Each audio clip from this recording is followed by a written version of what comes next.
Selamat datang di channel Alur Donghua. Sebelum menonton, silahkan subscribe, biar Mimin tambah semangat update-nya. Feng Huwei bukan hanya seorang praktisi tertinggi di alam mendalam Tairen, dia juga seorang jenderal berpengalaman. Darah segar yang dia mandikan sudah cukup untuk membentuk lautan darah yang tak terbatas. Dia tidak menyadari kapan dia mulai melupakan apa rasanya ketakutan. Namun, suara ini datang entah dari mana, hanya sebuah suara, membuat semua bulu di sekujur tubuhnya tiba-tiba tegak, menyebabkan rasa dingin menjalar ke tulang punggungnya.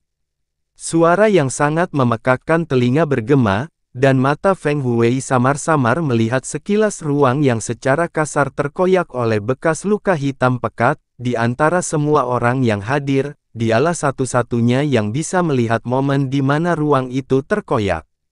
Seorang pemuda berpakaian serba hitam, yang wajahnya dingin dan keras seperti mayat, muncul di depan gadis itu. Matanya yang tak bernyawa menatap acuh tak acuh pada Feng Huwei yang menaiki Fire Mastiff. Seolah-olah seluruh dunia telah membeku sepenuhnya pada saat ini.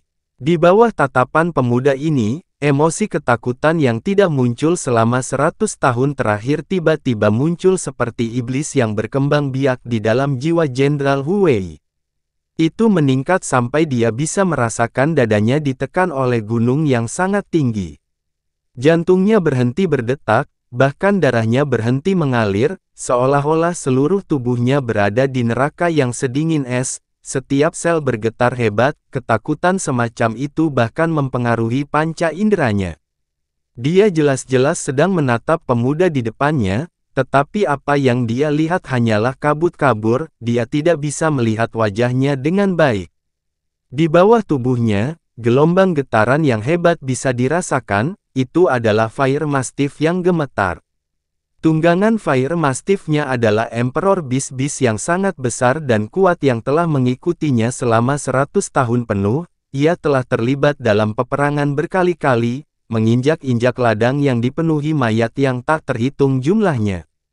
Lebih dari ratusan ribu manusia dan binatang mati di bawah cakarnya, ia tidak pernah mengenal rasa takut. Bahkan saat menghadapi Tairen mendalam Beast yang tidak bisa dikalahkannya, ia menyerang tanpa ragu-ragu, ia tidak pernah mundur sedikit pun. Namun pada titik ini, ia benar-benar bergetar hebat. Sebagai seorang tuan besar, dan juga Jenderal Huwei yang terkenal dari Kekaisaran Phoenix Suci, Feng Huwei jelas bukan orang bodoh. Meskipun daerah ini adalah tempat paling rendah di mana tidak ada orang yang memiliki kualifikasi untuk memberontak melawannya. Sampai pada titik di mana tidak ada orang yang memiliki kualifikasi untuk dilihatnya, dia jelas tahu bahwa hal itu akan menimbulkan ketakutan di dalam dirinya. Fire Mastiff-nya dengan aura sederhana dan sorot mata merupakan konsep yang cukup menarik. Bahkan tekanan Kaisar Feng Hengkong dari Kekaisaran Phoenix Suci belum pernah membuatnya gemetar sebelumnya.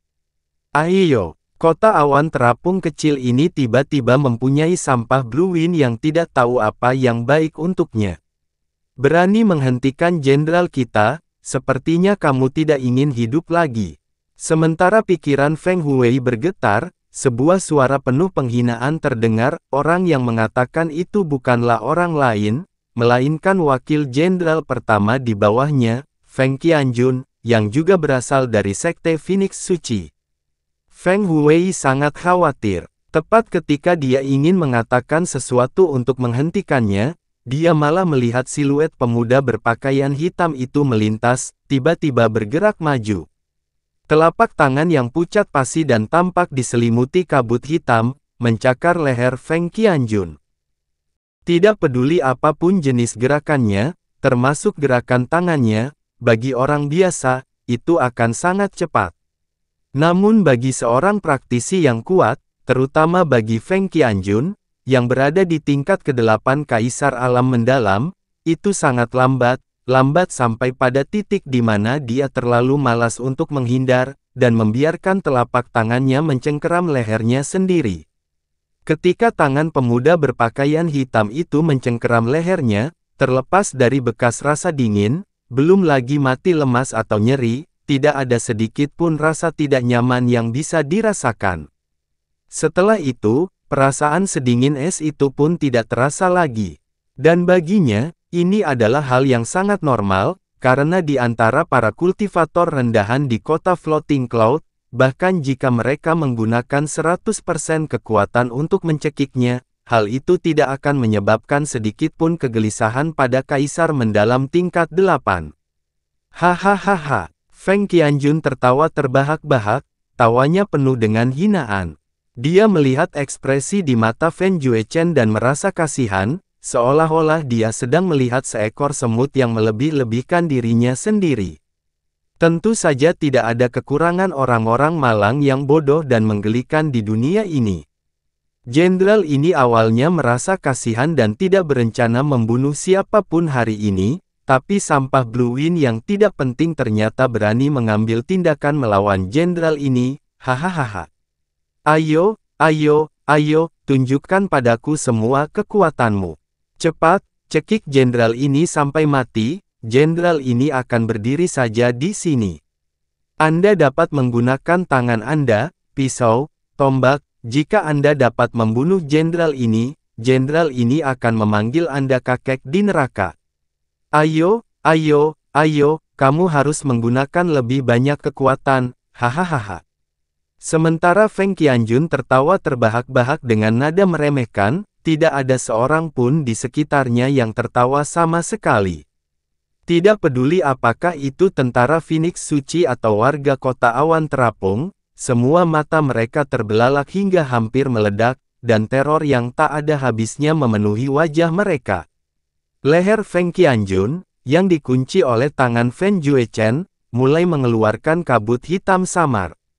Di bawah kabut hitam, daging di leher Feng Qianjun mulai membusuk dan layu dengan cepat. Dalam sekejap mata, tulang laring yang putih dan padat dapat terlihat, dan sesaat kemudian, tulang laring yang putih telah berubah menjadi hitam seperti batu bara. Namun Feng Qianjun sama sekali tidak menyadarinya dan terus tertawa terbahak-bahak dengan nada meremehkan, daging yang membusuk dengan cepat menyebar ke bawah, dan dalam 3 tarikan napas pendek, sebagian besar tubuh bagian atasnya tidak memiliki sedikit pun daging, dari tulang dada hingga tulang rusuknya, semuanya ditampilkan sepenuhnya kepada semua orang yang hadir. Adegan yang begitu menakutkan kontras dengan tawanya yang liar dan nakal, sangat menakutkan sampai-sampai tidak ada satu orang pun yang berani mengucapkan sepatah kata pun. Hembusan angin bertiup lewat, dan tubuh tahta Qianjun runtuh seperti piramida yang terbuat dari pasir, menyebar tanpa daya. Feng Qianjun yang sedang tertawa tiba-tiba menyadari bahwa pandangannya tiba-tiba bergerak ke bawah tanpa kendali. Dia berhenti tertawa, lalu, dia melihat dirinya membusuk seluruhnya, hanya tulang-tulangnya yang hitam pekat yang tersisa, dan tulang-tulang hitam pekat itu kini menyebar, berserakan menjadi serpihan-serpihan bubuk. Aarrrrggggh. Feng Qianjun mengeluarkan jeritan ketakutan yang menyayat hati dan membuat paru-parunya berdebar-debar. Kedengarannya seperti jeritan darah yang mengental dari neraka, itu hanya berlangsung sesaat, lalu berakhir, begitu otaknya jatuh ke lantai, itu menjadi bubuk hitam pekat. Seluruh dunia terdiam, ketakutan yang tak ada habisnya menyelimuti udara di dalam kota awan terapung, udara telah berhenti bergerak sama sekali. Beberapa warga kota awan terapung bergidik dan tubuh mereka menjadi lemas, kehilangan kemampuan untuk berdiri. Satu-satunya hal yang dapat dilakukan tubuh mereka adalah gemetar hebat dan tak terkendali. Fire Mastiff di bawah Feng Huwei mengeluarkan suara serak yang bahkan Feng Huwei belum pernah dengar sebelumnya. Setelah itu, Fire Mastiff yang tidak pernah mengenal rasa takut mulai mundur. Baru setelah 2 langkah, ia langsung lemas dan terjatuh saat tubuh besarnya bergetar seperti saringan. Semua ketakutan yang dialami Jenderal Huwei dalam hidupnya bahkan tidak bisa dibandingkan dengan 1/1000 apa yang dia rasakan hari ini. Mulutnya ternganga, tapi tidak mengucapkan sepatah kata pun untuk waktu yang lama.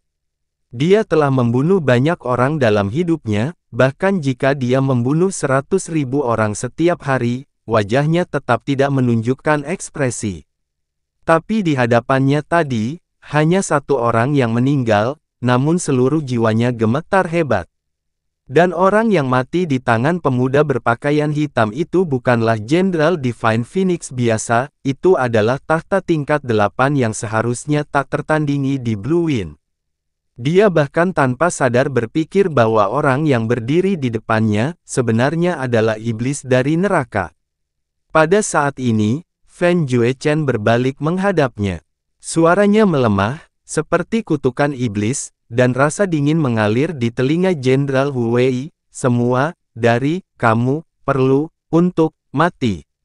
Saat suara itu mendarat, Fan Juechen perlahan berjalan ke depan, hanya langkah sederhana ini, membuat Jenderal Hu Wei merasa seolah kematiannya sudah dekat.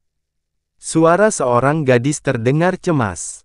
Langkah kaki Fan Juechen berhenti pada saat suara gadis itu terdengar. Xiao Lingqi bergegas mendekat. Meskipun wajahnya masih dipenuhi rasa takut, dia masih dengan tegas menghalangi Fan Juechen. Jangan bunuh siapapun, jika kamu membunuh mereka, mereka akan membunuh seluruh kota awan terapung, bunuh lebih banyak lagi warga negara Blue Wind. Kamu telah membunuh salah satu dari mereka, sebagai peringatan, sudah cukup, jangan membunuh lagi, kota awan terapung telah jatuh ke tangan musuh, namun, tentara Phoenix Ilahi telah mengatakan bahwa mereka tidak akan membunuh secara sembarangan, saya tidak ingin melihat kota awan terapung yang runtuh dipenuhi dengan darah. Ketika suara Xiao Lingqi jatuh, tangan Fan Juechen yang awalnya terangkat, perlahan-lahan jatuh. Pada saat yang sama, Feng Huwei merasakan bayangan kematian yang menyelimutinya, menghilang begitu saja. Dia menatap kosong pada Xiao Lingqi, gadis yang membuat niat membunuh iblis memenuhi langit, juga segera mengakhiri niat membunuhnya. Fan Juechen perlahan berbalik, aku tidak akan membunuhmu hari ini.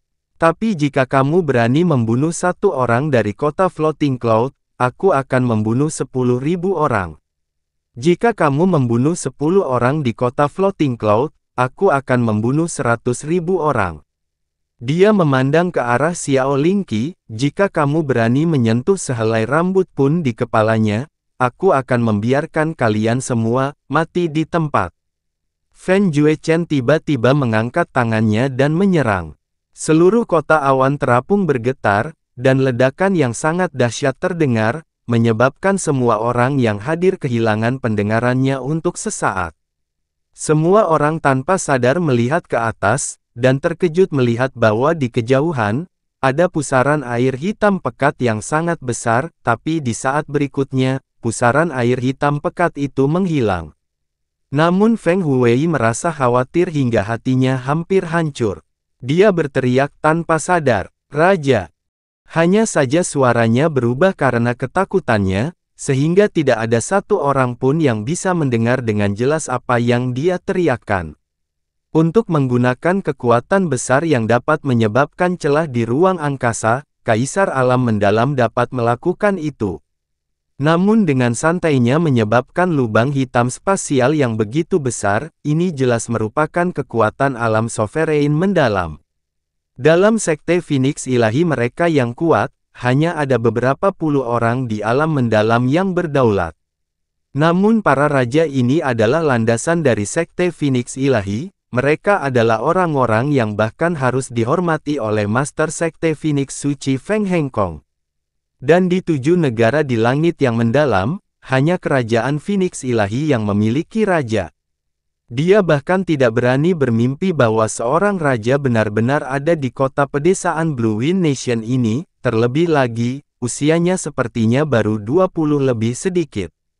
Dia memang seorang tuan yang kuat, namun, di hadapan seorang raja, dia tidak berbeda dengan seekor semut yang bisa dibunuh hanya dengan sejumput.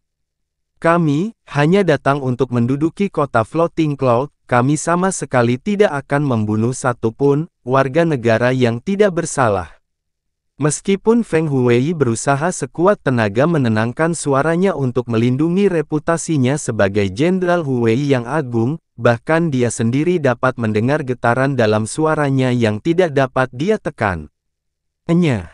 Jawaban Fan Juechen hanyalah dua kata tanpa emosi sama sekali. Melihat seluruh hidup Jenderal Huwei, siapa yang berani mengucapkan dua kata itu kepadanya? Namun, hari ini, lupakan kemarahan, Feng Huwei bahkan tidak berani mengucapkan sepatah kata pun. Dia mundur beberapa langkah, lalu langsung menyeret Fire Mastiff-nya yang lemas di tanah, dan berlari secepat yang dia bisa ke arah yang berlawanan. Dan langkahnya dipercepat dalam hitungan detik, pasukan Divine Phoenix yang mengikuti, seolah-olah menerima serangan hebat, berlari secepat yang mereka bisa, sampai mereka keluar gerbang kota Floating Cloud. Setelah berhenti, barulah mereka bisa merasakan keringat dingin. Siapa, sebenarnya, dia? Feng Huwei menghela nafas dengan keras. Kedua tangannya mengepal, gemetar. Tadi, dia bahkan tidak berani menanyakan siapa nama pihak lawannya. Wali kota Floating Cloud Yuan Tuo dan Si Tunan juga buru-buru pergi dengan ekor di antara kedua kaki mereka. Warga kota awan terapung di sekitarnya juga tidak berani tinggal, dan dengan panik mereka bergegas melarikan diri. Dengan tangan di dadanya, Xiao Lingqi berkata kepada Fan Juechen, "Kakak Fan, terima kasih. Kamu tidak perlu berterima kasih padaku," kata Fan Juechen. Meski suaranya dingin, dia berusaha semaksimal mungkin untuk membuat nadanya hangat. "Jika bukan karena kamu, aku pasti sudah mati 3 tahun lalu. Apapun yang Anda ingin saya lakukan, saya tidak akan menolak. Jika kamu ingin aku mati, tunggu sampai aku membunuh semua orang dari 4 tempat suci, kalau begitu aku akan menyerahkan nyawaku." "Tidak," Xiao Lingqi menggelengkan kepalanya. Dalam setengah tahun ini, Fan Juechen telah mengucapkan kata-kata serupa berkali-kali kepadanya, "Kamu tidak perlu seperti itu kepadaku. Hidupmu adalah milikmu sendiri, bukan milik orang lain.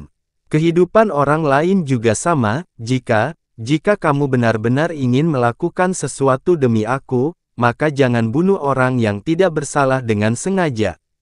Setelah orang mati, mereka tidak akan pernah bisa hidup kembali. Ketika mereka tidak dapat terlihat lagi, itu akan membuat orang yang merawat mereka terluka seumur hidup." "Aku."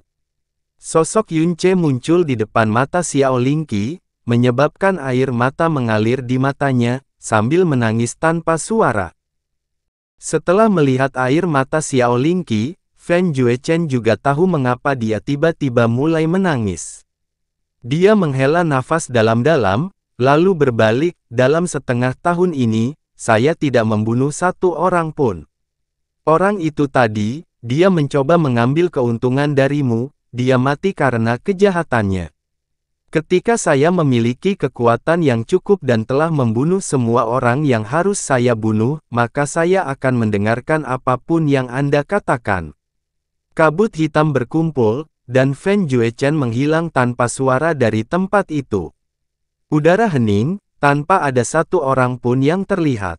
Xiao Lingqi menutupi wajahnya dengan tangannya, bibirnya mengeluarkan suara yang akan menyebabkan hati hancur, kecil. Negara angin biru, Cloud Asgard beku. Sungguh sekelompok wanita yang naif. Apakah menurutmu giok perusahaan surgawi saja sudah cukup untuk menghentikan kita? Buka pintunya dengan patuh sekarang dan serahkan Xia Tiyue kepada kami dan aku masih bisa menyelamatkan nyawamu. Lagi pula, jika tuan muda kita tahu kita telah membunuh begitu banyak wanita cantik, hatinya pasti akan sakit, tapi jika kalian semua tetap keras kepala dan menunggu sampai aku menghancurkan pintu besar ini, maka kalian semua akan mati." Pria berpakaian hijau itu dengan kejam menghantamkan tinjunya ke pintu besar di depannya dan sebuah cincin besar yang memekakkan telinga mengikuti serangannya. Energi ledakan yang sangat besar menyebabkan ruang di sekelilingnya bergetar hebat, namun pintu besar yang dia serang dibiarkan tanpa cacat.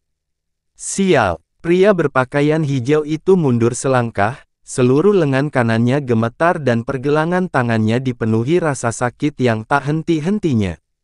Dia berkata dengan ekspresi seram dan suram, Frozen Cloud Asgard ini tidak hanya memiliki formasi pelindung yang aneh, mereka sebenarnya memiliki aula besar yang dibangun dari Heavenly Foam Jade. Ini sungguh tidak masuk akal. Jumlah giok perusahaan surgawi ini, bahkan jika itu adalah sekte Phoenix Ilahi dari Kekaisaran Phoenix Ilahi, mereka juga mungkin tidak dapat memproduksinya. Tuan setengah langkah yang baru berusia 22 tahun, formasi mendalam pelindung yang bertahan selama 7 hari dan menolak untuk hancur meskipun mereka telah berusaha sekuat tenaga, ini adalah hal-hal yang tidak pernah mereka bayangkan mungkin terjadi. Dengan susah payah, mereka telah menunggu hingga formasi pelindung itu menghilang, dan ketika mereka berpikir bahwa nyawa semua orang di Frozen Cloud Asgard akan dengan mudah jatuh ke telapak tangan mereka. Siapa sangka bahwa mereka semua akan berlindung di aula besar yang tersembunyi di bawah tanah. Dan aula besar ini sebenarnya seluruhnya dibangun dengan batu giok surgawi yang sangat keras dan kokoh sehingga bahkan tuan seperti mereka akan mengalami kesulitan yang luar biasa untuk menghancurkannya. Dan pintu-pintu besar yang menutup aula besar ini setidaknya setebal 2 kaki, batu giok surgawi yang tebalnya 2 kaki, bahkan jika 20 dari mereka bekerja siang dan malam dan menyerang pintu ini secara bersamaan, tidak mungkin mereka akan melakukannya, mampu menghancurkannya dalam waktu singkat. Saya rasa bahkan Tuan Muda pun tidak tahu bahwa Frozen Cloud Asgard sebenarnya memiliki aula besar yang dibangun hanya dari Heavenly Foam Jade. Senior berpakaian ungu berkata dengan sungguh-sungguh, "Berikan kekuatan kami berdua, kami pasti tidak akan bisa menghancurkan pintu ini dalam waktu singkat. Jadi sepertinya kita harus mengirimkan transmisi suara untuk memberitahu Tuan Muda agar mengirim Penatua Raja." "Itu tidak mungkin." Lelaki berpakaian hijau itu dengan galak memberi isyarat, "Jika kita, 2 tuan dan 10 tahta lainnya, tidak bisa pergi ke negara angin biru yang kecil ini dan menyelesaikan misi kita untuk menangkap seorang gadis dan sebaliknya meminta bantuan dari seorang tetua, wajah apa yang akan kita hadapi? Telah pergi untuk kembali. Orang-orang yang biasanya tidak menyukai kita akan mengejek kita sampai kita menjadi anjing." Pengurungan Tuan Muda saat ini masih akan berlangsung setidaknya setengah tahun. Dalam waktu setengah tahun itu, saya tidak percaya bahwa saya tidak dapat menghancurkan giok perusahaan surgawi ini. Suara pintu aula yang dihancurkan dengan keras tak henti-hentinya bergema di seluruh aula besar dan setiap pukulan diselingi oleh raungan kemarahan yang keras dan jengkel. Semua murid yang tergabung dalam Frozen Cloud Asgard terjebak di dalam Frozen and Divine Hall. Namun, aula ilahi ujung beku sangatlah luas, sehingga 2000 murid tidak perlu berkumpul bersama. Sebaliknya, aula itu terasa agak luas dan terpencil. Di bagian dalam Frozen and Divine Hall terdapat peti mati es transparan. Dan di dalam peti mati es ini, tergeletak tubuh seorang wanita tua berambut putih dan terlihat jelas bahwa dia sudah meninggal. Namun, ekspresinya tidak begitu tenang, melainkan ekspresi yang dipenuhi dengan kebencian dan kebencian yang berat dan suram. Dia bukan murid biasa dari Frozen Cloud Asgard. Dia adalah Nyonya Asgard sebelumnya dari Frozen Cloud Asgard dan Nyonya Besar Asgard saat ini, Feng Qianhui. Beberapa murid Frozen Cloud berlutut di samping peti mati es saat roh es melayang di sekitar mereka. Mereka menggantungkan tangan dan menangis terseduh-seduh dan seluruh atmosfer di dalam Frozen and Divine Hall menjadi duka mendalam. Bencana 1000 tahun yang dinubuatkan oleh leluhur awan beku kita, pada akhirnya kita tidak dapat bersembunyi darinya, uhuk. Mata Gong Yuxian menatap langit-langit tanpa kehidupan. "Nyonya Asgard, Nyonya Asgard." Para murid Frozen Asgard berteriak ketakutan dan 2 orang yang mendukung Gong Yuxian, Murong Qiansui dan Mulanyi, buru-buru mengedarkan energi mereka yang dalam dan menggunakan seluruh kekuatan mereka untuk menekan luka-lukanya. Luka Gong Yuxian sangat parah dan bahkan jika dia menggunakan seluruh kekuatannya sebagai tahta tingkat 6 untuk menghidupi dirinya sendiri, dia hanya akan mampu hidup beberapa bulan lagi. Untuk memungkinkan Frozen Cloud Asgard bertahan dalam krisis saat ini, Nyonya Besar Asgard tidak ragu untuk melanggar aturan Sekte 1000 tahun dan mengizinkan Yun Ce bergabung dengan kami sebagai murid laki-laki pertama. Tapi pada akhirnya, perhitungan surga melampaui perhitungan manusia. Nyonya Asgard, Jun Lianqi menekan kedua tangannya di dadanya saat dia, Murong Qiansui dan Mu Lanyu menekan luka-lukanya bersama-sama. Setelah semua pintu masuk mereka yang mendalam telah dibuka oleh Yun Ce, kekuatan mendalam mereka, kultivasi maju dengan kecepatan yang luar biasa. 7 peri awan beku telah menerobos ke alam mendalam kaisar dan tingkat kultivasi ketiganya baru saja berhasil melampaui kultivasi Nyonya Asgard Gong Yuxian. Nyonya Asgard, tolong jangan terlalu pesimis, kami masih di bawah perlindungan Frozen and Divine Hall, mereka tidak bisa menerobos dan pasti akan ada orang yang akan datang dan menyelamatkan kita.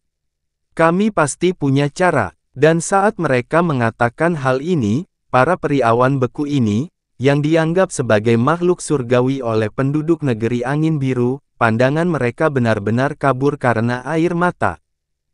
Karena, di dalam hati, mereka semua sangat jelas bahwa sekarang setelah semuanya mencapai tahap ini, tidak mungkin ada orang yang datang dan menyelamatkan mereka.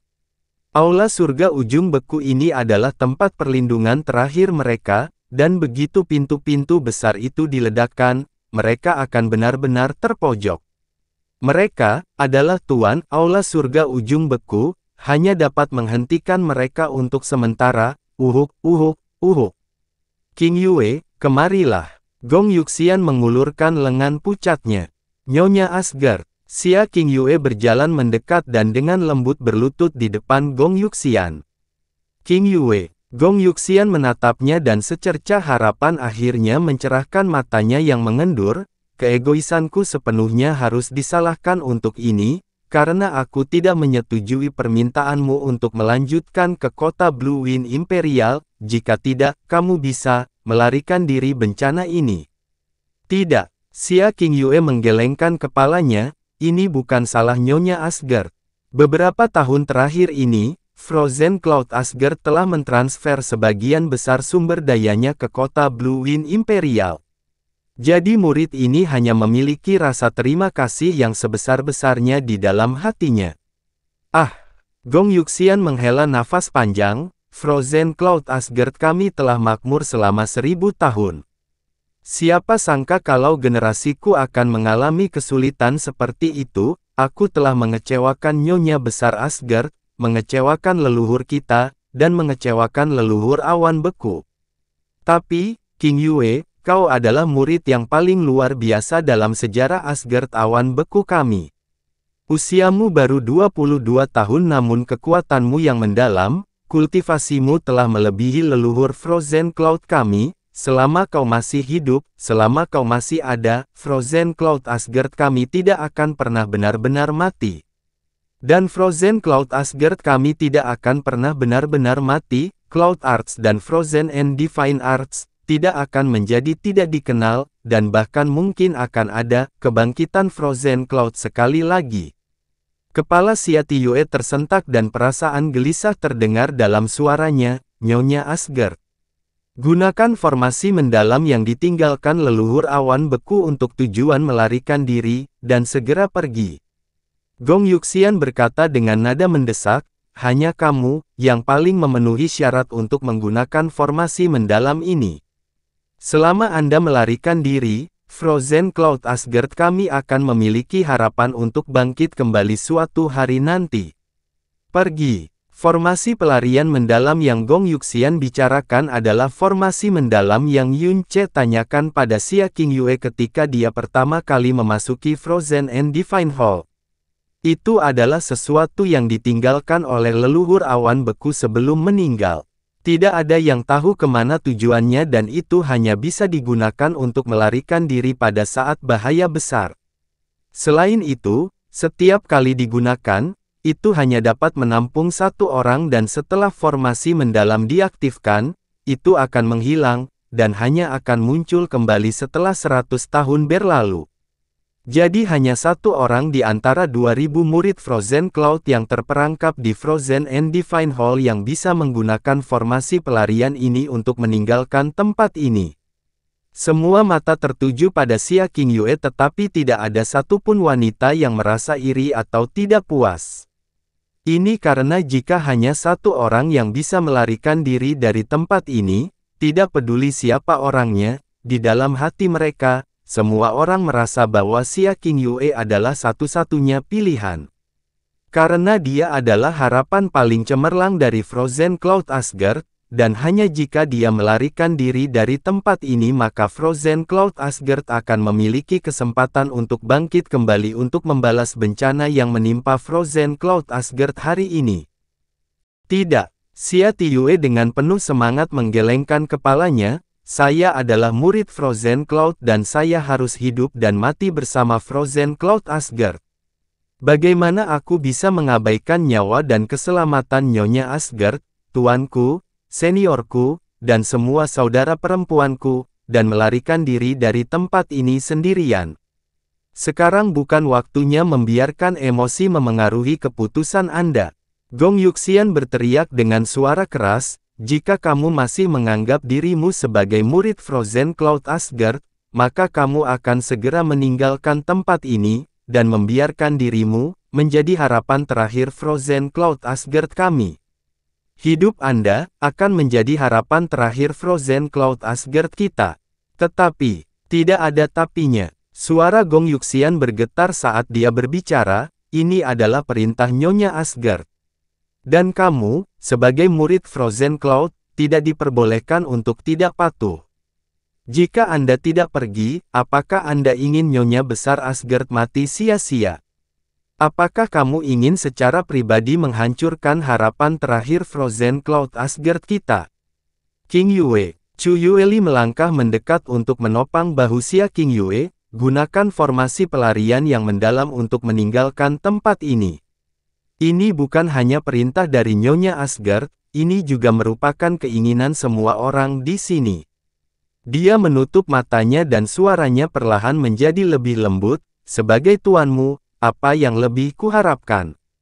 Kecuali Anda membiarkan diri Anda terbebani dengan tugas membangun kembali Frozen Cloud dan membalaskan dendam kami. Selama Anda menjalani kehidupan yang baik, dan terus mewariskan Frozen Cloud Arts dan Frozen and Divine Arts. Hanya itu yang kuinginkan untukmu. Qingyue, dengarkan kata-kata Nyonya Asgard dan tuanmu, aktifkan formasi mendalam yang ditinggalkan oleh leluhur kita. Kata Murong Qiansui lembut. Qingyue, kamu harus menjalani kehidupan yang baik, kamu pasti tidak boleh kembali, pikirkan saja kami sesekali, oke. Feng Hanyu dan Feng Hansui berkata dengan air mata berlinang. Saudari junior Xia, tinggalkan tempat ini dan jangan pernah kembali. Kakak senior Xia, tolong jaga dirimu, kami semua akan berdoa untukmu. Sekelompok tatapan kristal dan berlian terfokus pada Xia Qingyue, sangat menggetarkan emosinya. Dia menggigit bibirnya dan masih menggelengkan kepalanya, tidak, tujuan mereka adalah aku, selama aku keluar dari pintu itu, aku bisa menyelamatkanmu. Diam, suara Gong Yuxian sangat bergetar dan wajahnya menjadi merah karena gelisah. Qingyue, mengingat kecerdasanmu yang luar biasa, bagaimana kamu bisa mempercayai kata-kata penjahat itu? Terlebih lagi, bahkan jika apa yang mereka katakan itu benar, bahkan jika sisa dari Frozen Cloud Asgard kami dimusnahkan, kamu pastinya tidak boleh mati. Cepat, pergi. Jika kamu masih tidak pergi, aku akan menghancurkan nyawaku, dan mati tepat di depanmu. Nyonya Asgard, Xia Qingyue memucat karena terkejut. Kenapa kamu masih di sini? Suara Gong Yuxian mulai menjadi serak, penjahat-penjahat itu hanya dipisahkan dari kita oleh satu dinding, dan mereka dapat mendobraknya dan menyerbu ke tempat ini kapan saja, pada saat itu, bahkan jika kamu ingin pergi, kamu tidak lagi akan bisa. Setiap detik yang kamu tunda hanya akan menambah bahayamu dan mengurangi harapan Frozen Cloud Asgard kami, karena kamu masih belum pergi. Apakah kamu ingin menyaksikan kematianku di depan matamu? Gong Yuxian dengan penuh semangat bangkit dan mengirimkan telapak tangannya meledak keluar. Benda itu mendarat di dada Xia Tiyue dan membuatnya terbang. Dan dia kebetulan mendarat di formasi pelarian yang dalam yang berkedip dengan cahaya yang sangat lemah. Xia Qingyue berdiri dan matanya berkaca-kaca. Dia tahu bahwa dia tidak lagi punya waktu luang untuk memilih sendiri. Jika dia masih menolak untuk pergi, Gong Yuxian akan sangat merugikan nyawanya sendiri. Dia memalingkan wajahnya dan matanya yang sedikit gemetar mengamati semua wajah yang dikenalnya saat dia mengukir penampilan setiap orang di lubuk hatinya yang terdalam. Setelah beberapa lama, dia dengan lembut berkata, "Nyonya Asgard, Tuan, Senior, dan saudara perempuan saya. Kalian semua, pasti harus menjaga dirimu sendiri. Aku, murid Frozen Cloud, Xia Qingyue, pasti tidak akan mengecewakanmu." Qingyue, pergi. Chu Yueli berbalik dan berpaling darinya, untuk tidak membiarkan Qingyue melihat air mata yang mengalir di wajahnya. Tidak ada yang tahu kemana arah formasi pelarian yang dalam, apakah itu masih di dalam Blue Wind Nation atau di tempat yang jauh. Semakin jauh semakin baik. Jangan biarkan penjahat itu menemukanmu. Kamu adalah kebanggaan dan kegembiraan tuanmu dan juga gadis terpintar di dunia, jadi kamu harus tahu konsekuensi dari sikap impulsif. Berjanjilah pada tuanmu ini, bahwa sebelum kekuatanmu menerobos ke alam mendalam yang berdaulat, jangan pernah kembali ke sini. Alam Sovereign mendalam benar-benar sebuah wilayah kekuasaan mitologis dalam Blue Wind Nation ini. Namun bagi Xia Tiyue, hal itu jelas bukan sesuatu yang bisa dikesampingkan. Karena dia baru berusia 22 tahun ini, namun dia sudah menjadi tuan setengah langkah. Orang-orang yang memaksa Frozen Cloud Asgard ke dalam kesulitan seperti itu memiliki kekuatan mengerikan dari alam mendalam Tyrant, namun sekuat apapun mereka masih menjawab apa yang disebut tuan muda. Untuk menjadikan tuan sebagai pelayan, orang bisa membayangkan betapa kuatnya kekuatan ini. Oleh karena itu, dia hanya menginginkan jika Xia Qingyue ingin membalas dendam atau jika dia ingin membangun kembali Frozen Cloud Asgard, dia harus menjadi seorang raja terlebih dahulu. Muridmu bersumpah, sebelum saya melangkah ke Sovereign mendalam, saya tidak akan pernah kembali. Xia Qingyue menutup matanya yang sedingin es dan menangis setiap kata. Dan pada saat ini, dengan susah payah, dia menyeret kakinya ke dalam formasi teleportasi yang dalam. Dia tahu bahwa begitu dia meninggalkan tempat ini, hidupnya tidak lagi menjadi milik dirinya sendiri, dia akan mewarisi harapan semua orang di Frozen Cloud Asgard, jadi tidak peduli apa, dia tidak bisa membiarkan dirinya mati begitu saja. Cahaya dari formasi pelarian yang dalam menyala dan cahaya biru sedingin es menyelimuti tubuh Xia Qingyue, dan dia menghilang bersamanya di tengah-tengah Frozen and Divine Hall. Lengan Gong Yuxian terjatuh, rasa sakit dan ketenangan muncul di wajahnya secara bersamaan.